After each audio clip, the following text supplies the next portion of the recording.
నమస్తే, welcome to prime nine desk analysis. నేను మీ బ్రహ్మనాయుడు. మొత్తానికి ఒంగోలు శాసనసభ్యులు మాజీ మంత్రి బాలినేని శ్రీనివాసరెడ్డి పార్టీ మారుతా ఉన్నారు. జనసేన పార్టీలోకి బాలినేని శ్రీనివాసరెడ్డి రాబోతా ఉన్నారు అనేటువంటి వార్త అయితే దాదాపు సంవత్సర కాలం నుంచి కూడా చక్కర్లు కొడతా ఉంది. అయితే బాలినేని శ్రీనివాసరెడ్డికి అదేవిధంగా జనసేన అధినేత పవన్ కళ్యాణ్కి మధ్య కొంత ఫ్రెండ్షిప్ అయితే ఉన్నటువంటి మాట వాస్తవం. అయితే మొదటి నుంచి కూడా బాలినేని శ్రీనివాసరెడ్డి సౌమ్యుడిగా పేరొందినటువంటి నేత. దాదాపు ఇప్పటికీ 5 సార్లు అయినా ఒంగోలు అసెంబ్లీ నుంచి ఎమ్మెల్యేగా గెలిపొందారు.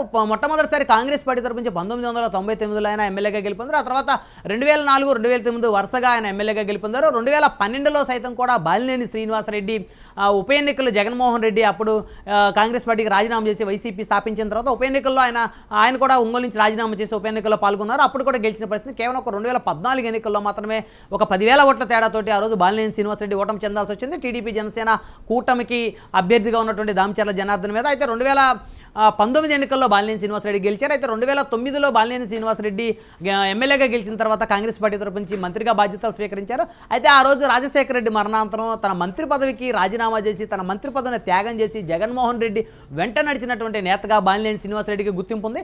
అయితే 2019లో కూడా బాలినేని శ్రీనివాసరెడ్డికి వైఎస్ఆర్ కాంగ్రెస్ పార్టీ అధినేత జగన్మోహన్ రెడ్డి ఒక మొదటి విడత మంత్రిగా అవకాశం ఇచ్చారు. రెండో విడతలో బాలినేని శ్రీనివాసరెడ్డికి మంత్రిగా అవకాశం అయితే ఇవ్వలేదు. అయితే మొదటి నుంచి కూడా బాలినేని శ్రీనివాసరెడ్డి వైఎస్ఆర్ కుటుంబానికైతే వీర విధేయాలని చెప్పొచ్చు. వైఎస్ఆర్ తోటి బాలినేని శ్రీనివాసరెడ్డికి అటు కుటుంబాల పరంగా చూసుకున్నా కూడా వారి మధ్య బంధుత్వం కూడా ఉన్న పరిస్థితి. అయితే మొదటి నుంచి బాలినేని శ్రీనివాసరెడ్డి ఒంగోలు నగరంలో సౌమ్యుడిగా పేరున్నటువంటి నేపథ్యం ఉంది. బాలినేని శ్రీనివాసరెడ్డి ఇప్పటికీ ఎవరిని కూడా కొట్టడం కానీ తిట్టడం కానీ అదేవిధంగా ఎవరి ఆస్తులను కబ్జా చేసినటువంటి ఒక కేసు కూడా ఆయన మీద ఉన్న పరిస్థితి లేదు. ఎక్కడ కూడా ఒక క్రిమినల్ ఎలిగేషన్స్ ఎక్కడ కూడా బాలినేని శ్రీనివాసరెడ్డి మీద అయితే ఇప్పటివరకు లేదని చెప్పుకోవచ్చు. ఎవరిని కూడా బాలినేని శ్రీనివాసరెడ్డి ఇప్పటివరకు తన 30 సంవత్సరాల రాజకీయ జీవితంలో ఒక వ్యక్తిని కొట్టాడని కానీ తిట్టాడని కానీ హత్య చేయించాడనేటువంటి ఆరోపణలు అయితే బాలినేని శ్రీనివాసరెడ్డి మీద అయితే లేవు. అయితే గతంలో గుప్తా అనేటువంటి ఒక వైఎస్ఆర్ కాంగ్రెస్ పార్టీకి సంబంధించినటువంటి ఒక వైశ్య సామాజిక వర్గానికి చెందిన నేత మీద బాలినేని శ్రీనివాసరెడ్డి అనుచరుడు దాడి చేసిన పరిస్థితి ఉంది. అయితే ఆ అంశాలన్నీ కూడా బాలినేని శ్రీనివాసరెడ్డికి తెలియకుండా జరిగినాయి కానీ తెలిసి అయితే జరిగినటువంటి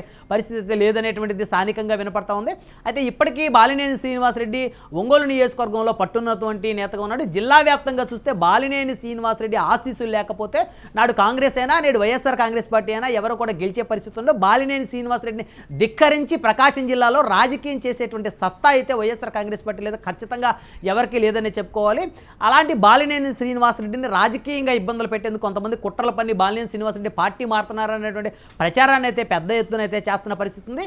అయితే బాలినేని శ్రీనివాసరెడ్డికి సంబంధించి ఒంగోలు అసెంబ్లీలో బాలినేని శ్రీనివాసరెడ్డి ఖచ్చితంగా ఈసారి పోటీ చేస్తే గెలిచేటువంటి అవకాశాలు కూడా ఎక్కువ ఉంటాయని చెప్పుకోవచ్చు.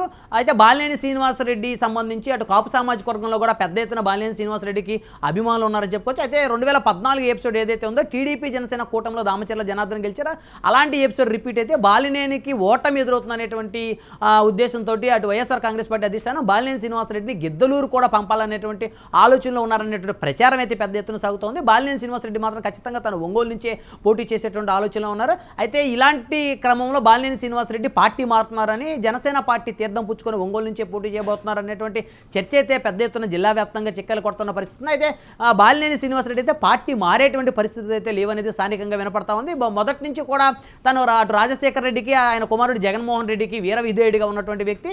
జిల్లా వ్యాప్తంగా వైఎస్ఆర్ అభిమాన గలానికి అభిమాన దళానికి ఆయనే దళపతి అని చెప్పొచ్చు. అలాంటి బాలినేని శ్రీనివాసరెడ్డి అయితే పార్టీ మారరు అని ఖచ్చితంగా చెప్పొచ్చు. కాకపోతే ఆయన్ని రాజకీయంగా ఎరకాటంలో పెట్టడం కోసం ఆయన పార్టీ మారిపోతున్నారు అనేటువంటి ఒక ప్రచారాన్ని చేసి బాలినేని శ్రీనివాసరెడ్డిని రాజకీయంగా నైతికంగా దెబ్బతీయాలనేటువంటి కుట్రతోటి కొంతమంది ఉద్దేశపూర్వకంగా బాలినేని మీద బురద చల్లుతున్నట్లయితే స్పష్టంగా కనపడతా ఉంది. ఏది ఏమైనప్పటికీ కూడా బాలినేని శ్రీనివాసరెడ్డి మళ్ళీ కనుక 2024 ఎన్నికల్లో ఒంగోలు అసెంబ్లీ నుంచి కనుక బాలినేని శ్రీనివాసరెడ్డి పోటీ చేస్తే ఖచ్చితంగా బాలినేని శ్రీనివాసరెడ్డి గెలిచే అవకాశాలు ఉంటాయి. తన ప్రత్యర్థిగా ఉన్నటువంటి దామచర్ల జనార్దన్కి సంబంధించి ఆర్థికంగా బాలినేని శ్రీనివాసరెడ్డిని ఢీకొట్టే పరిస్థితి లేదు. అటు జిల్లా వ్యాప్తంగా చూసుకున్నా లేకపోతే నియోజకవర్గ వ్యాప్తంగా చూసుకున్నా బాలినేని శ్రీనివాసరెడ్డికి ఉన్నటువంటి అనుచర గణంలో సగం కూడా దామచర్ల జనార్దన్కి ఉండదని చెప్పుకోవాలి. బాలినేని శ్రీనివాసరెడ్డి సౌమ్యుడిగా అన్ని వర్గాల నేతగా పేరు ఉంది. అడిగిన వారికి కాదనకుండా దానం చేసేటువంటి వ్యక్తిగా బాలినేని శ్రీనివాసరెడ్డి గుర్తింపు ఉంది. అలాంటి బాలినేని శ్రీనివాసరెడ్డిని అయితే ఖచ్చితంగా ఈసారి అయితే టీడీపీ జనసేన కూటమి వచ్చినప్పటికి కూడా ఆయన అయితే ఓడించేటువంటి పరిస్థితి అయితే ఉండదు అనేది స్థానికంగా వినపడుతోంది. అయితే ఏది ఏమైనప్పటికీ బాలినేని నిజంగా పార్టీ మారుతారా లేకపోతే వైసీపీలోనే ఉంటారా అనేటువంటి చర్చకైతే ఇంకా జిల్లాలో అయితే ఒక క్లారిటీ అయితే వచ్చినట్లేదు.